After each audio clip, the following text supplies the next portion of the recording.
Graça e paz, amados. Deus abençoe a sua vida e abençoe também a sua família. Muito obrigado por estar conosco nesta terceira lição, nosso terceiro tema deste trimestre que fala sobre família. Eu quero desde já, como sempre faço, agradecer a Deus pela sua vida, por você estar aqui junto conosco para compartilharmos a palavra de Deus. Agradecer a Deus pelos inscritos no canal e por vocês que têm comentado aí, têm curtido a nossa página. Esta revista aqui é a revista que nós estamos utilizando como base para as nossas mensagens, Relacionamentos em Família, superando desafios e problemas com exemplos da palavra de Deus. E desta vez nós temos um novo tema. Mas antes, como todo mundo faz, e eu também quero fazer, eu quero pedir que você compartilhe os nossos vídeos com pelo menos 3 amigos, 3 famílias, 3 pessoas, e que você possa divulgar o nosso canal para que ele venha a crescer e a gente fique entusiasmado, não é, com combustível para continuar fazendo esses vídeos. Meus amados, esses vídeos são feitos de forma amadora, de uma forma sem muita sofisticação, mas dá trabalho para fazer, não é? Porque você tem que pegar a Bíblia, pegar a revista, estudar o tema, se dedicar à leitura da palavra de Deus, entender a proposta do comentarista, do autor das lições e trazer de uma forma, da melhor forma possível, de uma forma, interpretar a mensagem da melhor forma possível para que as pessoas entendam, desde as pessoas mais sábias até as pessoas mais leigas. Então, por isso que a gente sempre pede que as pessoas possam, que os irmãos possam curtir, compartilhar, e assim estará nos ajudando a manter este canal no ar, que é gratuito, não custa nada, não é? Não custa nada você curtir. Amados, a lição de hoje, ou do próximo domingo, é a lição de número 3, ciúme, o mal que prejudica a família, que eu deixei aí já de antemão, logo no início, para você ver a capa, né, do nosso tema de hoje. Está lá o casal, cada um virado para o lado. E este tema, ciúme, o mal que prejudica a família, na verdade é um mal que prejudica toda uma sociedade, Eu tenho visto, para a infelicidade da minha trajetória, muita gente se separando, muitas famílias se desintegrando, muitos relacionamentos desmoronando, ruindo por conta de um mal chamado ciúme. Creio que você já deve ter passado por isso. Quem sabe alguém que esteja me vendo já está até vivenciando isso. E a gente vai ver hoje na palavra de Deus o que é que nós podemos fazer para nos livrarmos desse mal e também expurgarmos esse mal da nossa família. O textuário da lição está dizendo: porque onde há inveja e espírito faccioso, aí há perturbação e toda a obra perversa. A verdade prática vai dizer: o ciúme é uma obra da carne, e só o fruto do Espírito é capaz de superar as consequências ruins desta emoção. A leitura bíblica em classe, ela está em Gênesis, capítulo de número 37, versículos de 1 a 4, e também versículos de 11, 18, 23, 24 e 28. Eu vou deixar aqui, nessa linha aqui embaixo, no rodapé, para você acompanhar. Toda a lição vou falar a mesma coisa. Eu não faço a leitura bíblica da lição porque eu posso tomar muito tempo e eu quero que você dê uma pausa aí, peço que você dê uma pausa. Para quem já está mais tempo folheando a Bíblia, é fácil achar qualquer livro da Bíblia, mas para os novos convertidos, embora esse seja fácil até para os novos convertidos, o livro de Gênesis, porque é o primeiro da Bíblia, mas eu quero incentivar os alunos, aos irmãos, a tomarem a leitura, especialmente com voz audível, para que você melhore o seu vocabulário, de preferência com o dicionário do lado, para você interpretar as palavras que porventura não entender na lição ou na leitura bíblica, E também ajuda a você a memorizar a disposição dos livros na Bíblia. Ok? E aí depois que você ler esta passagem, conforme está aí no rodapé, você vai tomar conhecimento do contexto da lição para que você possa então dar prosseguimento. Tudo bem? A introdução também ela é muito importante para a gente se contextualizar. E ela diz assim: a história dos filhos de Jacó não só é comovente, mas dramática. José, o filho amado do patriarca, foi alvo do ciúme dos seus irmãos. É verdade que Jacó tinha certa preferência por ele. Olha aí. O mesmo erro que cometeu Isaac e Rebeca em relação a Jacó e Esaú, que nós estudamos na lição passada. Lembra?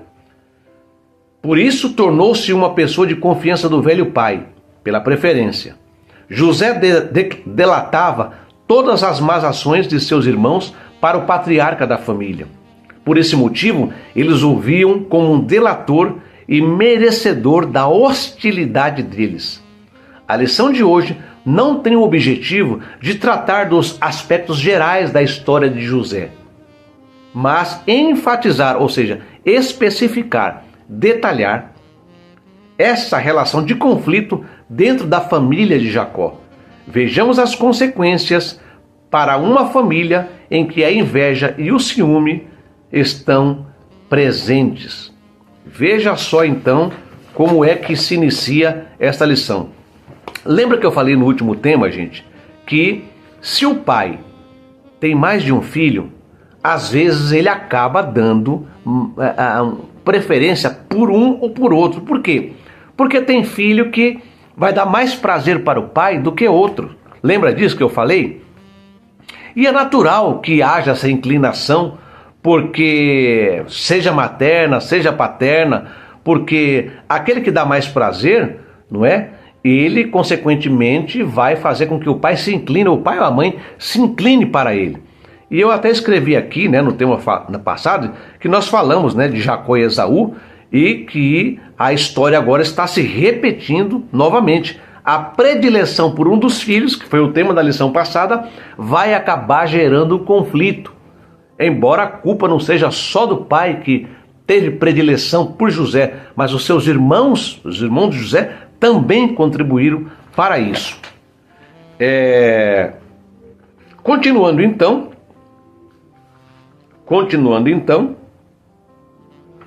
nós vamos... Eu dei umas pausas aqui porque tem uns cachorros do vizinho aí que são uma benção. Vamos lá. A falha no tratamento dos filhos. Esse é o primeiro tópico e o subtópico 1 é a preferência de Jacó. Em Gênesis 37, lemos que Jacó amava a José mais do que o patriarca tinha percebido que havia algo especial em relação a José. Entretanto, independentemente de ser o filho de sua velhice, José era um dos muitos filhos que ele havia gerado. Naturalmente, quando são conscientes do seu papel paterno e materno dentro do lar, os pais percebem as diferenças de personalidade e de temperamento de cada um dos filhos. Isso é natural, gente. Os pais vão perceber. A convivência vai mostrar se o filho é melancólico, se ele é colérico, se ele é fleumático, se ele é sanguíneo, qual é a forma como o filho se comporta, não só dentro da casa, mas na sua convivência fora do lar. Há muitas diferenças entre os irmãos, ainda que tenham sido criados no mesmo ambiente, mas as personalidades, ela é uma coisa inata de cada um. Eu até disse que nem gêmeos, às vezes, né, não obstante a aparência, praticamente, às vezes você tem dificuldade de diferenciar um gêmeo de outro, mas as personalidades são diferentes. Por isso é preciso muita atenção no relacionamento com eles. Na lição 2, eu acabei de falar, estudamos a respeito do problema que foi gerado pela predileção de Isaac e Rebeca entre Esaú e Jacó. Aqui, na história de José, veremos que a predileção de Jacó produziu o ciúme e a inveja entre os irmãos e as consequências graves dessa prática dentro da família. Então olha só que coisa, gente. E eu disse lá, e eu também aprendo muito com esse trimestre hoje. Eu tenho 2 filhas com comportamentos diferentes, temperamento diferente, personalidade diferente. E eu estou aprendendo demais com esse trimestre aqui, não é? Para poder lidar com situações conflitantes dentro do ambiente do lar. Vamos continuar então? Vamos para o subtópico 2, o ciúme em meio à preferência. O ciúme em meio à preferência. Jacó não mediu as consequências ao presentear seu filho José com uma capa de várias cores, numa clara atitude de preferência. Isso provocou ciúme nos demais filhos, os quais entenderam que o pai não lhes dava o devido valor.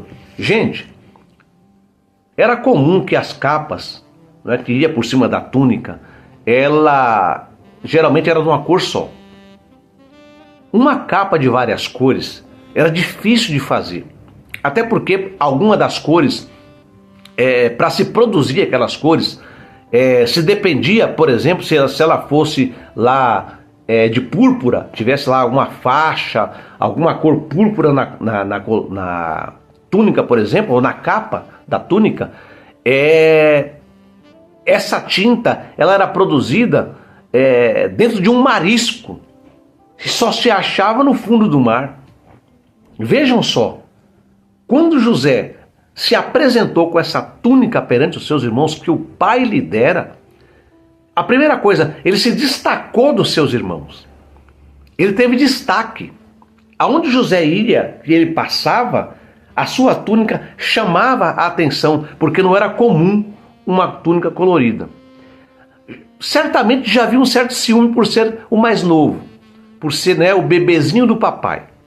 Agora, José também, ele não levava boas notícias dos seus irmãos, porque certamente, vamos usar aqui uma linguagem popular, eles aprontavam muito. E quando José ia ter com eles, que percebia aquele panorama de mau comportamento, então ele delatava para os seus pais. Na linguagem de hoje, seria o fofoqueiro, né? Era o mais novo, delatava os irmãos, era o bebezinho do papai, túnica de várias cores. Isso gerou no coração dos seus irmãos uma ira, uma raiva, um aborrecimento contra José. E talvez até contra o pai também, porque eles sentiram, como disse aqui, desvalorizados. Vamos lá. Então, veja só o que aconteceu. Eu fiz uma anotação aqui. O próprio pai já deu destaque a José, eu escrevi aqui, fazendo distinção dele em relação aos seus irmãos. Eu acabei de falar, estou só sendo redundante, ou seja, chovendo no molhado. Vamos para o outro lado. Continuando então, ora, José era o 11º filho de Jacó, e quando os mais velhos se sentiram alijados do amor do pai, encheram-se de fúria. Olha o desdobramento que está tendo. Eles viam que esse traje especial significava o favoritismo da parte do pai e por isso aborreceram-no. Vamos para o tópico 3, mas antes eu fiz uma anotação aqui nessa questão de ciúme. E deixa eu ver que anotação que eu fiz aqui no meu esboço sobre o ciúme. Eu escrevi aqui, não é? Por exemplo, amizades sinceras. Vamos lá. Achei, gente. Achei aqui, olha. Interessante, gente, que isso aqui, né? O ciúme, ele tem de 2 tipos, anotei aqui. O ciúme de zelo e o ciúme patológico, ou popularmente chamado de doentio. Veja, gente, a Bíblia diz que o Espírito Santo tem ciúme de nós, certo? Nós somos o templo do Espírito Santo, casa e morada de Deus, ok? E o Espírito Santo tem ciúme de nós, mas o ciúme que o Espírito Santo tem de nós é o ciúme de zelo. O amor do Pai para nós é muito grande. O Senhor Jesus, ele não quer perder nenhum de nós. E o Espírito Santo se entristece quando nós estamos deixando Deus de lado, quando nós estamos abandonando aquela proximidade com Deus para nos virar para as coisas desta vida, as coisas do mundo, as coisas mundanas. Nós estamos abrindo uma brecha, uma porta, para que Satanás, então, ele comece agora a administrar a nossa vida. O Espírito Santo tem ciúmes, mas é o ciúme de zelo. Eu, por exemplo, tenho ciúme da minha esposa, ela tem de mim, mas dentro de uma normalidade, não é? Dentro de um contexto de zelo, de cuidado mesmo. Então, este é o primeiro. Agora, o segundo é o descabido, não é? É o doentio. E eu vou comentar, não é? Alguns aqui, inclusive, sobre isso mais para frente, sobre esses tipos de ciúmes aqui, não é? Eu fiz uma pesquisa e este ciúme aqui realmente é prejudicial. Vamos para o tópico de número 3, na verdade o subtópico 3, o tópico 1 ainda. A inveja não permite compreender os desígnios de Deus. Além desse presente do pai a José, também havia os sonhos de José que o colocavam sempre em superioridade em relação aos seus irmãos. Vamos ler o que José sonhou, gente? Vamos para a Bíblia agora. Eu vou deixar também aqui a referência para você. O que aconteceu? Está lá em Gênesis capítulo 37, eu estou com a Bíblia aqui, a Bíblia Shed. Minto. A Bíblia Thompson, uma excelente Bíblia de estudo, Bíblia Thompson, Bíblia de referência. E se você puder, adquira uma. Essa é bem antiga já.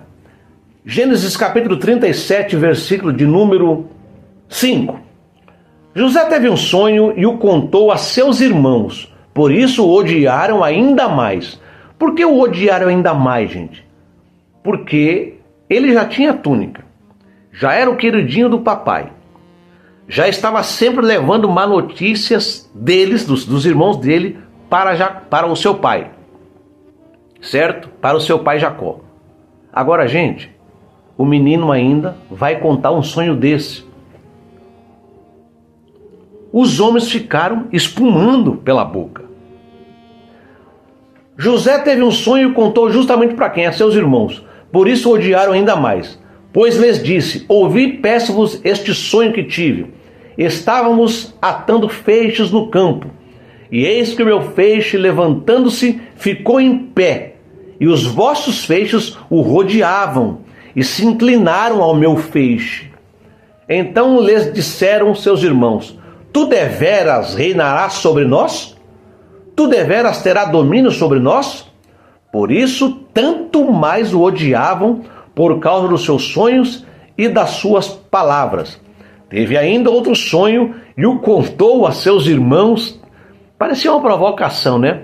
Dizendo: tive outro sonho, e eis que o sol, a lua e 11 estrelas se inclinavam perante mim. Quando o contou a seu pai e a seus irmãos, repreendeu seu pai, dizendo: que sonho é esse que tiveste? Viremos eu e tua mãe e teus irmãos a inclinar-se em terra perante ti? Seus irmãos, pois, o invejavam. Seu pai, porém, guardava esse caso no coração. Jacó estava entendendo que estes sonhos de José tinha coisa de Deus, mas por conta de criar um ambiente ali meio que bem equilibrado, já que ele já tinha demonstrado preferência por José, já tinha comprado a túnica para ele. Talvez então Jacó agora estava tentando amenizar a situação, penso eu. Mas voltando ao texto aqui da revista, aí estava dizendo aqui, quando contado para seus irmãos, fizeram com que eles entendessem que José agia com arrogância e a despeito em relação a eles, e por isso o rejeitavam. Os sonhos tinham um caráter profético, mas seus irmãos entenderam como uma atitude presunçosa da parte de José. Não podiam enxergar o que aconteceria alguns anos depois, quando José tornou-se governador do Egito. Agora vamos, gente, chegar na parte central, na parte principal, então, da nossa lição. Já começa aqui no tópico 2, o ciúme como causa de conflitos. A túnica, o símbolo do desprezo. A vestimenta tradicional do povo antigo tinha no máximo 2 cores, feitas de fios de linho grosso. A túnica colorida, como eu disse antes, de José, o colocava em posição de destaque em relação aos outros filhos. Isso corroborava o sentimento de predileção de Jacó por José. Ou seja, além de José, não é, ter recebido aquela túnica, José ter recebido aquela túnica toda colorida, não é isso?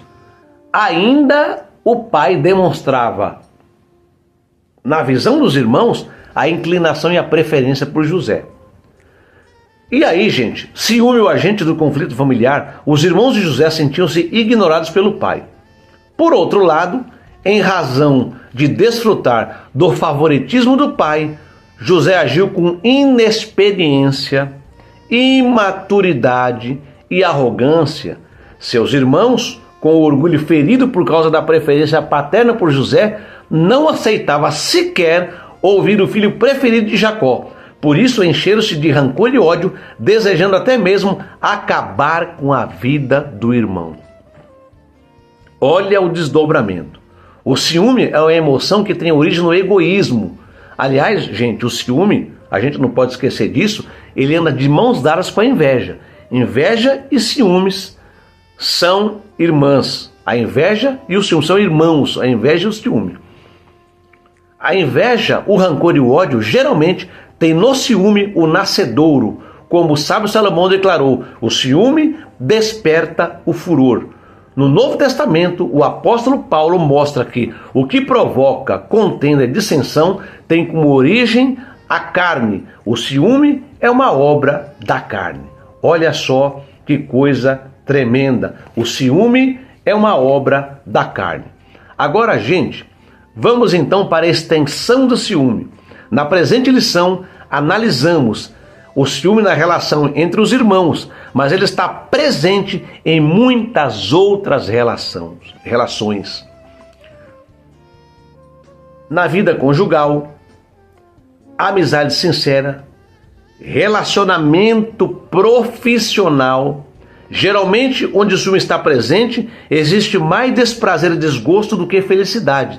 No ambiente onde o ciúme domina, sobram desconfiança, insegurança, controle e posse. Embora todas as pessoas tenham ciúme, eu disse agora há pouco, um ciúme de zelo, pois trata-se de uma emoção humana, a linha entre o ciúme controlado e o descontrolado é muito tênue. Gente, deixa eu dizer uma coisa para vocês.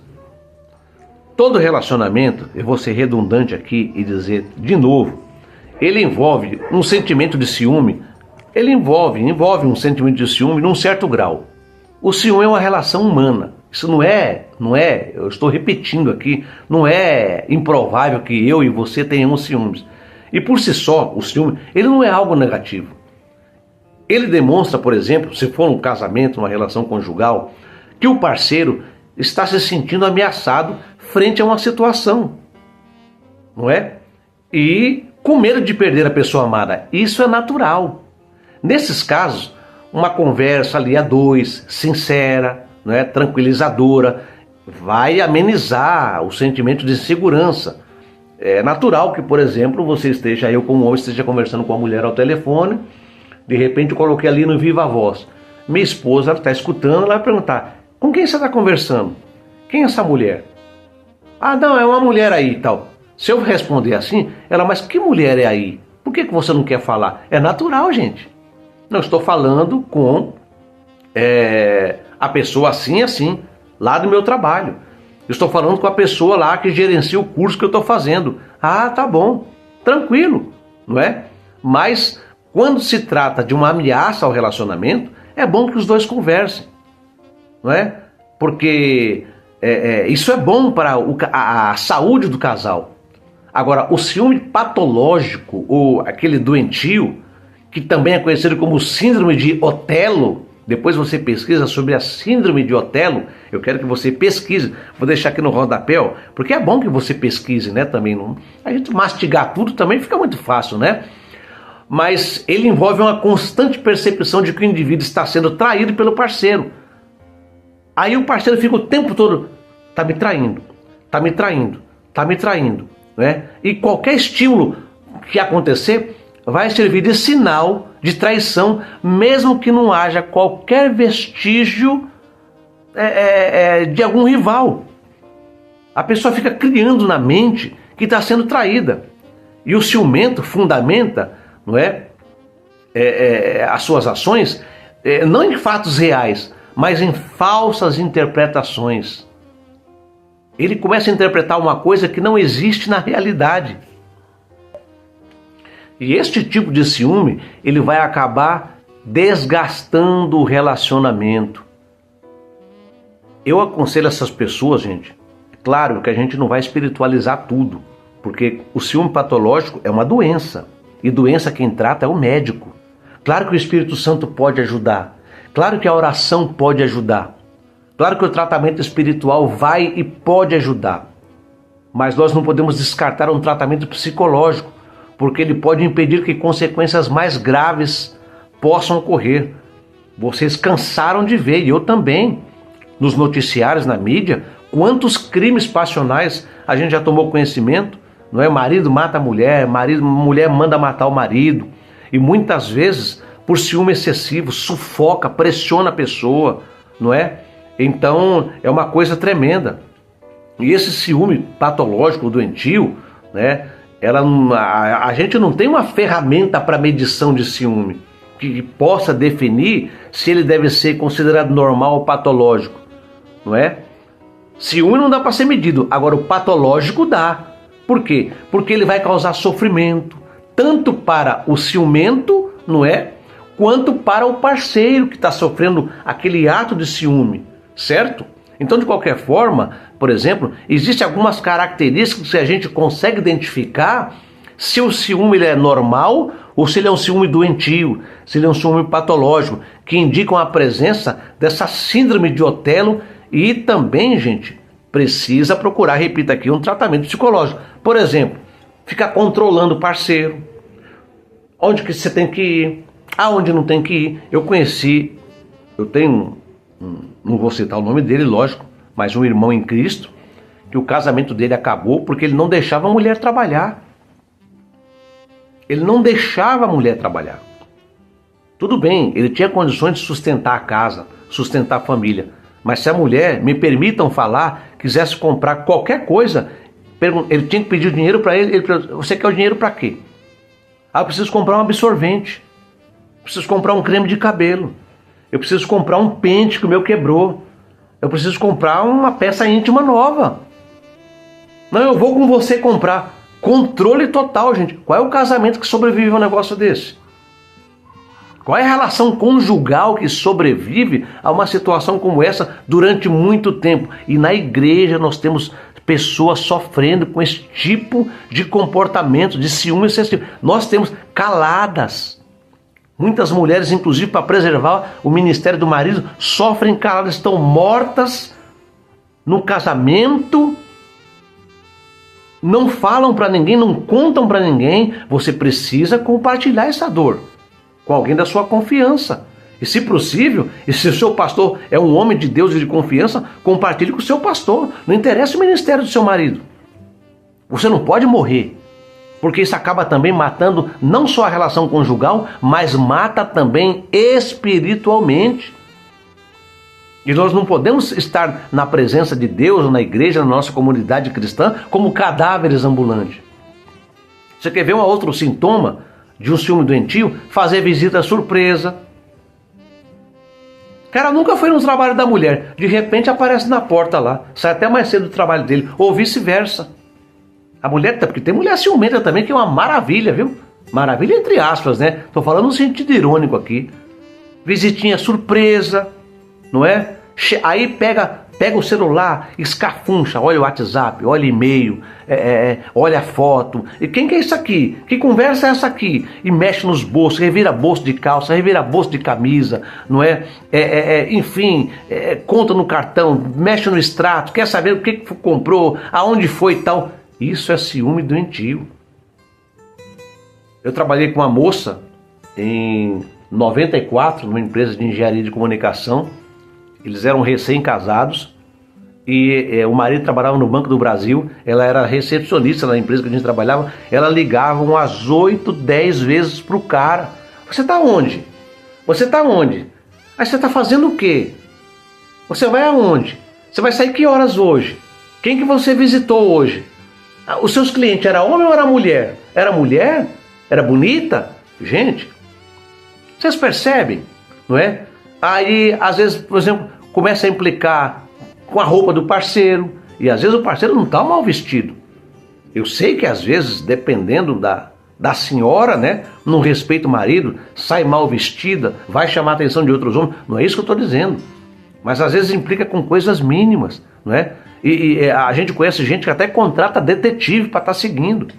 E em muitos casos pode haver até agressão física, ameaça de diversas ordens, que indica mais uma vez a urgente necessidade de procurar um tratamento.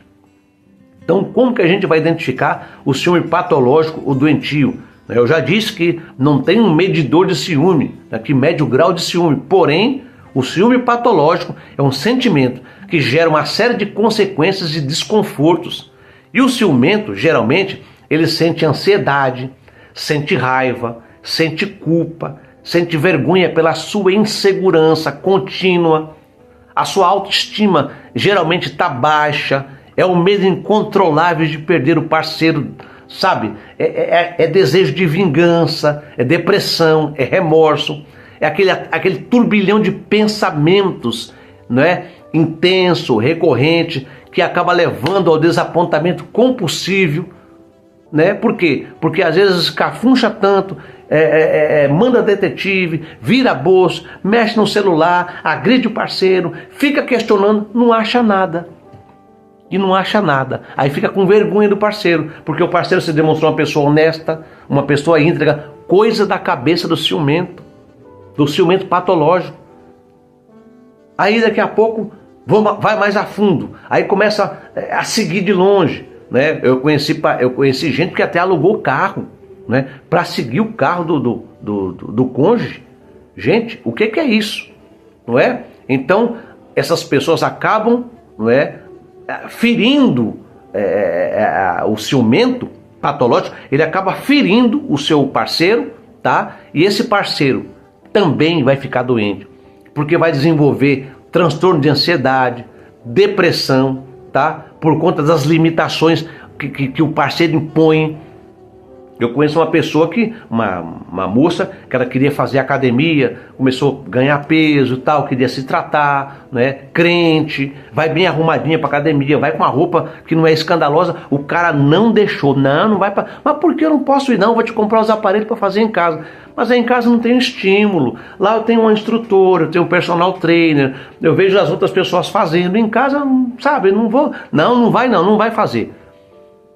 Conclusão, o cara tem medo que a esposa veja lá o outro homem, de repente, musculoso, bonitão, sei lá. Gente, isso é falta de confiança em si mesmo. Se eu trato minha esposa com carinho, com dedicação, se ela ouve da minha boca eu te amo, né? Se não diariamente, mas constantemente. Se eu trato ela como uma dama, se eu trato minhas filhas, se eu trato a minha casa com carinho, com cordialidade, essa mulher não vai ter olho para ninguém, só para mim. E além disso, o Jesus está no centro do nosso lar, está no meu casamento. Nós temos noção de pecado, que não é por qualquer coisa, qualquer prato, por mais bonito que seja, que a gente vai terminar um relacionamento de 15, 20, 30 anos. Aí sufoca a pessoa, sufoca o parceiro, né? E o parceiro fica com aquele sentimento de injustiça, de medo do parceiro, de perseguição. Também fica com a autoestima baixa, sabe? Chega num ponto de desesperança pela vida, né? Perde a identidade, a perda de identidade é constante. E aí é comum o afastamento dos amigos, porque o ciumento afasta o seu cônjuge dos amigos e até mesmo da família nos casos mais graves. Então a presença desses sentimentos aí indica que a situação está fugindo do controle e a necessidade de um tratamento urgente precisa ser começada, não é? Então, gente, né? Por exemplo, como é que uma terapia pode ajudar? Um psicólogo, por exemplo, né? Então, eles vão fazer uma abordagem comportamental, né? Tem diversos estudos, pesquisa, né, com alto grau de evidência científica, e aí essas pessoas que procurarem o tratamento, é a pessoa que está sofrendo os ciúmes, né? Tanto o ciumento quanto o que está sofrendo os ciúmes. E o terapeuta lá vai identificar, buscar, né? É sempre bom quando vai os dois, né? Indo os dois, melhor ainda, porque vai identificar as causas, se elas existem de fato, não é? E aí vão perceber se existe alguma crença disfuncionais, né? Que precisa ser reestruturada. Enfim, gente, é preciso buscar um tratamento. Se começa muitas vezes o ciúme dessa forma moderada e depois descamba por um crime passional. Um parceiro acaba matando o outro, acaba ferindo o outro fisicamente, além das palavras, né? Isso é coisa séria, coisa gravíssima. Vamos voltar aqui para o texto da revista, a extensão do ciúme. Vamos lá, né? Essa parte eu já li, então vamos lá. Último tópico, os males do ciúme. O ciúme pode causar tragédias familiares, acabei de dizer. Não são poucas as notícias de tragédias conjugais em que o ciúme é a causa. Olha aí, olha aí. Não são poucos os casos em que pessoas prejudicam as outras por causa do ciúme. Não foi diferente no tempo de Jesus, em que a casta sacerdotal ficou enciumada e invejosa por causa da extensão do ministério terreno do nosso Salvador. Gente, Jesus era um sucesso, odiado por uns, amado por outros, mas aonde ele passava, juntava grandes multidões que se assentavam para ouvir a sua mensagem, a sua palavra. Então, uma casta religiosa condenada por Jesus, não é? Porque eram religiosos apenas de aparência, para mostrar e ser visto pelos homens, quando Jesus vivia a sua comunhão com Deus. Então isso gerou ódio também, tanto é que Jesus morreu crucificado, não é? Pela inveja, pelos ciúmes daquela casta religiosa. Sobre o tópico 2 e o tópico 3, o ciúme entre os santos de Deus. Tem ciúme na igreja? Tem ciúme entre obreiros? Tem ciúmes entre os santos de Deus? Ah, mas claro que tem, mas é lógico que tem. Vamos lá? Se, de maneira geral, o ciúme obsessivo surge da parte de um dos cônjuges, terminando quase sempre em violência, separação e ofensas mútuas, infelizmente, entre os santos de Deus, o ciúme também pode minar as relações de pessoas que outrora eram próximas. Assim, por ciúmes, se calunia, se difama e ofende o irmão em Cristo ou um colega de ministério. Que o Espírito Santo guarde os nossos corações de modo que produzamos o fruto do amor e não sejamos cobiçosos de vanglória, provocando uns aos outros, tendo inveja uns dos outros. Eu conheço gente que eram pessoas que eram amigas, obreiros, 2 diáconos. Quando um foi consagrado ao presbitério e o outro não foi, congregando na mesma congregação, sendo pastoreado pelo mesmo pastor, um foi, o outro não foi. E esse outro que foi passou a sentar no púlpito, passou a ter um pouco mais de destaque, não porque buscou destaque, mas passou a ter um pouco mais de destaque. Quando ia na sede do setor, agora já podia sentar no púlpito na sede do setor, o outro continuou embaixo, na porta, servindo os irmãos. Agora, para Deus, qual dos dois que é maior? Qual dos dois? Nenhum, gente. Nenhum. Mas essa coisa de homens, pronto, já parou de falar com o irmão, já virou, torceu o bico, como diz a linguagem, já começou a maltratar o irmão. Ele tem culpa se... os dois têm chamado, mas ele tem culpa se ele foi chamado primeiro? Não é? Ciúme, dor de cotovelo, sabe? Briga de ministérios, um com o outro, briga de pastores, briga entre membros. De repente alguém canta muito bonito na congregação, ou de repente alguém prega bem, ou alguém tem destaque no que faz, tem ali no meio alguém no grupo que está morrendo de ciúmes, se consumindo de ciúmes. Gente, eu não tenho dúvida de que isso é obra da carne, maligna e diabólica. Maligna e diabólica. Amigos com ciúme do outro, cerceando a amizade. Não, isso aqui é meu amigo, você não pode ter ninguém como amigo, você tem que ser o meu amigo. Quando se aproxima alguém, pronto, já fica com ciúmes. Isso é um sentimento de posse pela vida do outro. Isso chama-se possessividade exagerada, não é? Olha, gente, Deus, graças a Deus eu nunca passei por isso. Estou indo para 16 anos de casado, graças a Deus. Até aqui já brigamos como um casal normal, já nos desentendemos, já tivemos divergência, mas no nosso dicionário tem a palavra perdão. Jesus está no meu casamento, graças a Deus por isso. Não sei o que é essa questão de ciúme doentio, nem quero saber, mas conheço gente que está sofrendo e muitas famílias se separando por conta desse ciúme patológico, ciúme doentio. Olha o que aconteceu na família de Jacó. Vocês sabem da história. A raiva foi tão grande, a inveja foi tão grande, que eles pegaram José, rasgaram a sua túnica, não é? Esfaquearam o animal lá, lambuzaram a túnica de José no sangue do animal, depois pegaram o menino, queriam matar. Um dos irmãos intercedeu por ele, não vamos matar ele, ele é nosso sangue, ele é nosso irmão, não vamos tirar a vida dele, né? Aí jogaram ele numa cova lá, sem água, sem nada. José suplicou pela vida e no tribunal do crime lá deles, né? Resolveram vender José por 20 moedas de prata para uma caravana de ismaelitas que ia passando, e foi José para ser escravo no Egito, não é? Tudo isso porque o pai, ele fez um tratamento, ou deu um tratamento, ou demonstrou um preferencialismo por um dos filhos, e tudo isso foi gerado, mais uma vez, porque não houve sabedoria naquele que administra a casa. Continuando, vencendo o ciúme. Em primeiro lugar, é preciso alimentar a mente com as coisas de Deus. Gente, vocês conhecem aquela frase? Cabeça vazia, laboratório de Satanás. Não é essa a frase popular? É essa.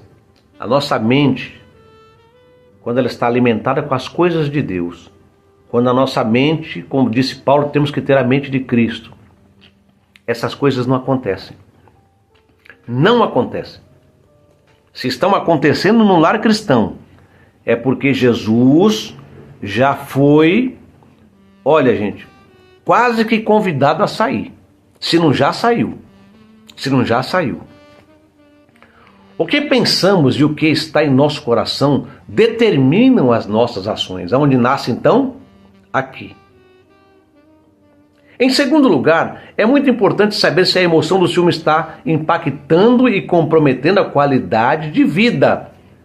Se a constatação for afirmativa, é importante procurar ajuda pastoral que, com base na palavra, o aconselhará com sabedoria. Então aqui nós estamos com uma orientação espiritual, mas se estiver a ponto de causar todos aqueles males que eu falei anteriormente, depressividade, sentimento de penúria, é bom procurar tratamento psicológico também.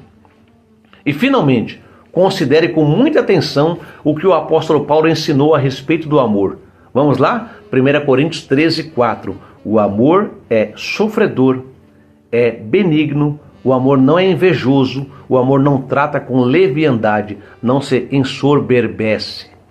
A palavra de Deus ainda é melhor antídoto para tratar as emoções negativas. Sem dúvida, gente, não é? Sem dúvida que a palavra de Deus, a presença do Espírito Santo, ela é o melhor antídoto. Então, queridos, vamos para a conclusão? O ardor emocional, denominado ciúme, deve ser impedido de prosseguir seu caminho de destruição moral, física e espiritual. O apóstolo Paulo aconselha-nos que andemos dignamente e evitamos contendas e ciúmes. O único modo de deter o poder destrutivo do ciúme é desenvolver o fruto do Espírito, que está lá em Gálatas capítulo 5, versículo 22.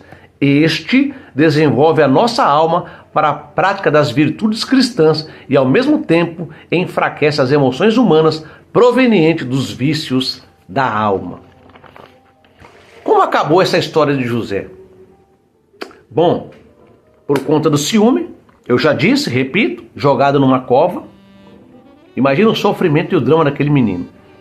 O sofrimento do pai quando eles levam aquela túnica suja de sangue, mas o que se haveria de fazer? Mas Deus, ele pega e coloca o seu plano em ação, porque Deus nunca perde, e lá na frente vocês vão ver José sendo governador do Egito. Mas que sofrimento que esse moço teve que passar. Amados, que a nossa casa seja um lugar de bênção, que a nossa casa seja um lugar saudável, seja um lugar salubre, seja um lugar onde a gente possa ter o prazer de, quando termina um dia de trabalho, vir para casa e encontrar a família. Eu disse no primeiro vídeo, no primeiro tema, que algumas pessoas, quando chega na hora de vir para casa, se entristecem, porque a casa, me permita a palavra, é o inferno.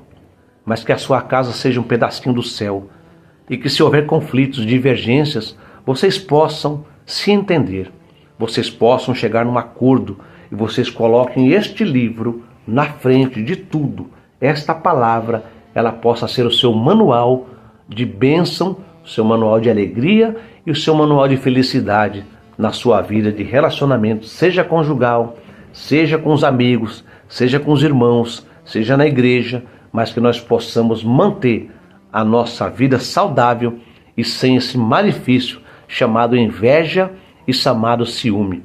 Veja a história lá atrás, no início da criação, quando Caim matou Abel por inveja. Por quê? Porque o seu irmão foi oferecer um sacrifício a Deus, ele também ofereceu, mas o sacrifício dele não foi aceito. Por quê? Porque não foi bem feito. Deus recusou. E ele, em vez de melhorar o seu sacrifício, ele se encheu de inveja, de fúria e de raiva contra o seu irmão e o matou, não é? E depois Deus reclamou o sangue do seu irmão, ele foi arrogante com Deus. Sou eu por acaso segurança do meu irmão? Sou guardador do meu irmão? E depois pagou um preço alto, não é? Que nós não venhamos a pagar esse preço, em nome de Jesus. Vamos orar? Eu quero orar pela sua família, pela sua casa. Eu tenho certeza que vai ser uma bênção de Deus. E se não está sendo ainda, mas a bênção de Deus vai chegar sobre a sua família, sobre os seus filhos, em nome de Jesus. Querido Deus e eterno Pai, em nome de Jesus Cristo, te agradeço, Deus, por mais uma palavra da tua parte que foi ministrada para os teus filhos que tiveram, Pai, um pouquinho de paciência para parar e nos escutar através desse vídeo. Pai Santo e Poderoso, eu te peço em nome de Jesus Cristo que o Senhor abençoe o pai, que o Senhor abençoe a mãe, que o Senhor abençoe este casal, Pai, se estiver o vô e a avó presente, os netos, os filhos. Pai Santo, em nome de Jesus, estenda a tua mão sobre esta casa. Não permita que ela venha a ser construída sobre a areia, mas que ela esteja sobre a rocha. Que as tempestades que venham a bater, que os rios que venham a correr, que as águas que venham solapar esta casa, não permitam que ela caia, mas que ela continue de pé, Senhor. Pai, traga paz, traga alegria, traga contentamento. Que o Senhor seja o centro e a atenção de todos neste lar, Pai. E que as setas malignas que porventura estejam apontadas para esta casa, que todo plano do inferno, que toda, Senhor, artimanha demoníaca caia por terra hoje em nome de Jesus Cristo, e que esta casa permaneça sendo um ambiente agradável, um ambiente de alegria, e a tua mão esteja sobre esta família em nome de Jesus. Amém e amém. Meus queridos, Deus abençoe vocês sempre.